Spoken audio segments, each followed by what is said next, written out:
Bon alors, par cette belle journée de fin de saison, hein, entre l'été et l'automne, je vous emmène à la découverte d'un illustrateur, ou plus précisément d'un artiste, d'un dessinateur de monuments historiques au Vieux-Mans. Alors je vais le rencontrer parce qu'en fait on s'est donné rendez-vous ici. Voilà, je vais le découvrir avec vous.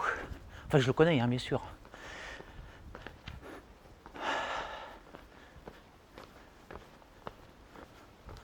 Ouais, il était devant moi, je l'avais pas vu. Voilà, alors le voici, vous le découvrez avec moi. Ah, il s'appelle Éric Martin. Et puis voilà, le Luséen, il va vous présenter ses œuvres. Voilà, alors moi je découvre, là d'ailleurs c'est Tes feuilles s'envolent. Hein.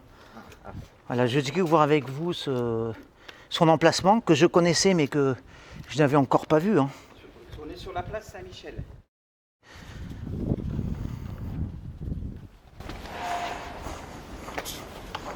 Ça, ce sont mes synagogues. Oh, zut, il y a devant. Bah, dis donc. Ah bah, zut, pour un début de reportage. Ah bah au moins c'est comme ça, on verra qu'il n'y a rien de préparé. Hein. Ça, c'est vrai que, pour le coup.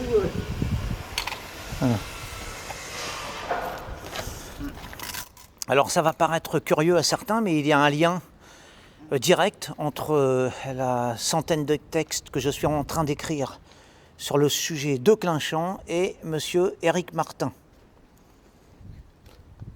Voilà, ce lien, je te laisse la liberté d'en parler, hein, si tu le veux. Hein, ce lien entre Clinchamp, entre mes textes sur Clinchamp et... Tu peux parler du chantre de la pierre, tu sais. Oui, non mais le lien, si tu veux parler du rapport, non. Non, c'est pas non, mais il y a quand même un rapport, mais on n'est pas obligé de le dévoiler. Hein. Voilà. Si, comme quoi je suis... comme quoi j'ai une résidence secondaire à Clinchamp, à la rigueur. Oui, non, mais enfin, le lien n'est pas vraiment ça. Je parlais du lien quasi céleste. Ah, après, Voilà. c'est autre chose. Ça, c'est plus... Alors, on est plus dans la littérature. Ouais. Voilà. Alors, en attendant que tu maîtrises les éléments, parce qu'il y a Éole qui vient de semer son grain de sel. Hein. Oui. Mais c'est bien parce qu'au moins ça... Ça prouve que le dessin de rue, c'est pas évident. C'est vrai. C'est vrai que c'est pas évident. Ouais. Alors, monsieur Éric Martin, pourquoi spécifiquement cette place ? Parce que nous sommes, merci, sur la place Saint-Michel et je vends des dessins du Mont Saint-Michel, on me le demande souvent, parce que des pèlerins se réunissent ici afin de se rendre là-bas en partant de cette place de la cathédrale, traverser la Sarthe, remonter la rue Montoise, donc la rue du Mont Saint-Michel. Le point de départ du pèlerinage sacré, en fait. Voilà, c'est ça, oui, exactement. Je présente aussi la maison du père de Jeanne d'Arc, Jacques d'Arc, une maison qui se trouve en Champagne, pour les johannistes qui viennent se réunir aussi à côté de la cathédrale. Ici, nous sommes devant l'ancien hôpital des Ardents. Voilà, j'étais assis comme ça et j'ai dessiné cette vue. Tu as l'hôpital du Moyen-Âge, le grabatoire, l'ancien évêché, et un bout de la cathédrale. Comme ça, les touristes voient très bien l'ensemble. Donc ici, je présente, bien sûr, notre Saint-Julien avec les arcades, avec le chevet, aussi une porte de la rue des Chanoines, qui est affreuse à voir, et moi je l'ai sublimée dans son état originel. Pour des johannistes, j'ai dessiné la maison de Jacques, le père de Jeanne d'Arc, mais là c'est en Champagne. Et un de mes chefs-d'œuvre aussi, c'est la tour Saint-Jacques de Paris. Je l'ai vendue dans le monde entier. Ah oui, c'est carrément international alors. Oui, exactement. Je dessine à travers la France, notamment l'Ouest, la région parisienne et le sud. D'accord, donc tu te contentes pas d'un régionalisme étriqué, tu t'ouvres au monde entier en fait, à la planète entière. Voilà. Donc t'es Du moment que les monuments soient toujours représentés par ma plume. Oui. Un pinceau plutôt.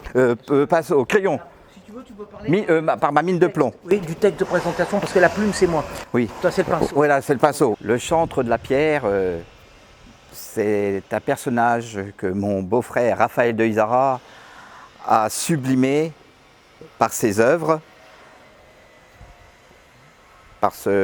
pour l'amour de la pierre, exactement, de l'art, voilà. Vous avez ce côté de la cathédrale, j'ai dessiné son menhir et même le petit trou pour faire des vœux avec son doigt. Ah oui, c'est vrai. Voilà. Ça c'est une particularité du Vieux-Mont. Oui, Il y a exactement. un trou dans le menhir où pendant des générations, pendant des siècles, les gens sont venus pénétrer avec leurs doigts Oui, pour faire des vœux. voilà. Tiens, en plus de la superstition, Oui. enfin c'est du folklore. Oui, ça est devenu un folklore. Voilà.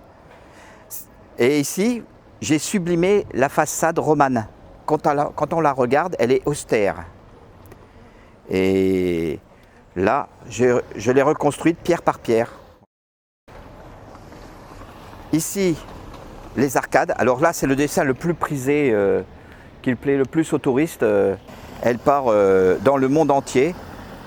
J'ai plus de 250 dessins, mais je ne peux pas tous les exposer.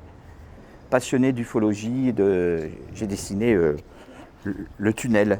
Et là, j'ai eu un article dans le journal Le Perche à Belém, en train de dessiner la mairie. Je me permets d'ajouter quand même que le journaliste s'est pas foulé parce qu'il a repris mot pour mot les termes du texte que je t'ai Du consacré. chantre de la pierre, exactement, oui. Donc, Voilà. ce qui prouve que je ne suis pas une plume vaine.